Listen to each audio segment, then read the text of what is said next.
My name is Jeremiah Johnson, and today we'll be talking about conflict management. My goal today is to make sure you leave here learning about and knowing how to apply conflict management skills in your everyday life.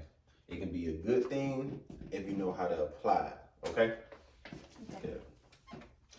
All right, there are several approaches to managing conflict, and conflict is an inevitable byproduct of human interaction. So basically, no matter what you do, if you're talking to somebody or if you have interactions with other people, you'll eventually come to a conflict. Maybe a good conflict or be a bad conflict, okay? There are two forms of conflict, internal and external. Conflicts can be beneficial or harmful. Understanding what conflict is and how it happens is key to learning how to manage that conflict. Having a cool, level-headed mind during a conflict improves chances of resolution. Learning to manage the conflict will tremendously change the course. Not a dozen into a conversation or disagreement may not resolve the issue, but it can negate the conflict, helps you avoid it entirely. But avoiding the conflict isn't always a good thing.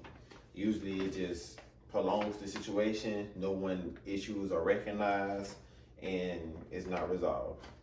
Feelings get hurt, and you lose relationships that way, okay? Conflict happens while people are aware and emotionally involved. That's why I said that you may lose relationships if you don't try to resolve the issue. You may hurt your relationship if you don't try to resolve the issue because people are emotionally involved. There are benefits to conflicts though. Conflict can help improve relationships. Having conflicts can help improve your argumentative skills. Strengthening argumentative skills can help you improve your decision making when other people aren't involved. Resolving conflicts can help save time. There are plenty of examples such as if we arguing about watching TV, it's simple to compromise on the situation instead of spending the whole hour on fussing about who's gonna watch what or who's gonna watch this. Instead of doing that, maybe we can record one show, watch it later while we watch this show together right now. And that way you save time, everybody gets happy. Easy way to compromise. Conflict happens between two or more individuals. Conflict can be expressed internally and externally. Conflicts are stressful. Not resolving the issue could cause the stress to manifest into something physical. And that's where domestic violence come in at. A lot of the time when the emotions are really involved, especially in an intimate relationship, a lot of the time people start putting hands on each other. And that's when police get involved, people end up going to jail. And at all costs, it's best to avoid that in the best way you can.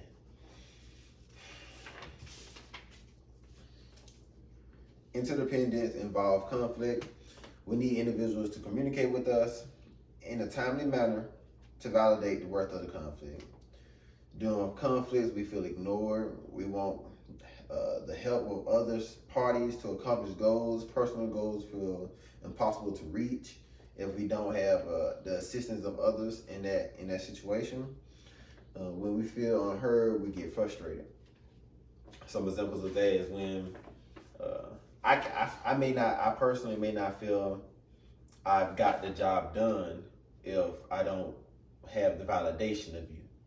So the windows bust and I say I'm gonna fix it and I go fix it, but you don't recognize that I did a good job or you don't recognize the windows fixed at all. And now I don't feel like that situation was resolved in the best manner, you know? That's why people have another party to validate that conflict.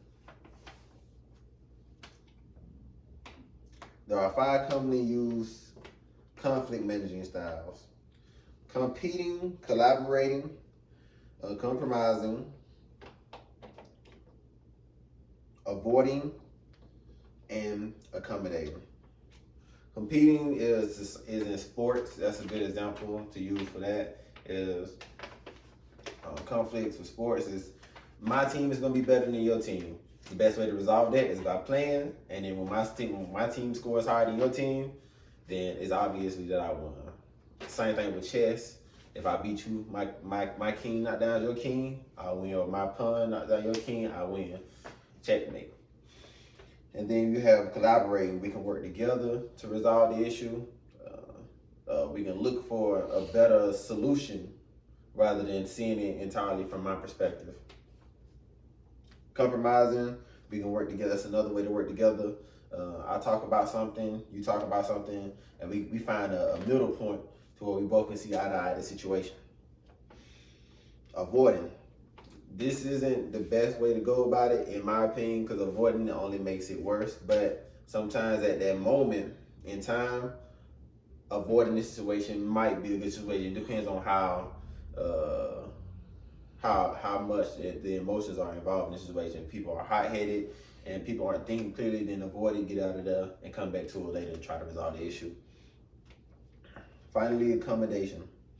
And accommodating is when you're more pleasing or willing to please the other party. You care less about what your needs are. You just want to get the situation over with and just agree to whatever the other party is saying.